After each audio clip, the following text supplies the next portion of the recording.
Well, this lie traveled around the world a few times, made its way into the Biden campaign talking points, and ended up on the Senate floor. The Charlottesville lie. Very fine people on both sides. Except that isn't all he said. And they knew it then, and they know it now. Watch this. But you also had people that were very fine people on both sides. You had people in that group, excuse me, I saw the same pictures as you did. You had people in that group that were there to protest the taking down of, to them, a very, very important statue and the renaming of a park from Robert E. Lee to another name. Robert E. Lee are not the same. Well, no, George Washington was a slave owner. Was George Washington a slave owner? So will George Washington now lose his status? Are we going to take down, excuse me, are we going to take down statues to George Washington? How about Thomas Jefferson? What do you think of Thomas Jefferson? You like him? Okay, good. Are we going to take down the statue? Because he was a major slave owner. Now we're going to take down his statue. So you know what? It's fine. You're changing history, you're changing culture, and you had people, and I'm not talking about the neo-Nazis and the white nationalists, because they should be condemned totally. But you had many people in that group other than neo-Nazis and white nationalists, okay?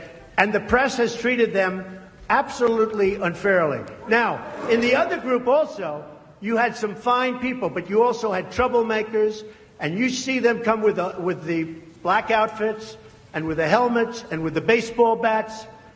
You had a lot of bad people in the other group too. Treated unfairly, sir. I'm sorry, I just didn't understand what you were saying. You were saying the press has treated white nationalists unfairly? No, I just didn't understand what you were saying. No. There were people in that rally, and I looked the night before. If you look, there were people protesting very quietly the taking down of the statue of Robert E. Lee.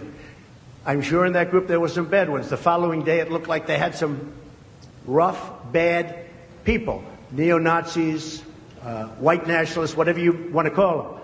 But you had a lot of people in that group that were there to innocently protest and very legally protest because, you know, I don't know if you know, they had a permit. The other group didn't have a permit. So I only tell you this. There are two sides to a story. I thought what took place was a horrible moment for our country, a horrible moment. But there are two sides to the country. Does anybody have a final? Does anybody have? You have an infrastructure. What makes you think? This might be today the first time the news networks played those full remarks in their context. Trump supporters had recently started to claim that the president didn't actually say neo-Nazis in Charlottesville, quote, very fine people, even though he did say it. Why can't this president, who, by the way, called Nazis very fine people... He believes those Nazis and white supremacists who marched in Charlottesville are very fine people. From white supremacists and neo-Nazis in Charlottesville, Trump's very fine people. Saying that neo-Nazis and Klansmen and white supremacists are very fine people. Close your eyes. Remember what you saw on television. Close your eyes. Close your eyes. Remember what you saw on television. Close your eyes. Close your eyes. Close your eyes. Remember what you saw on television.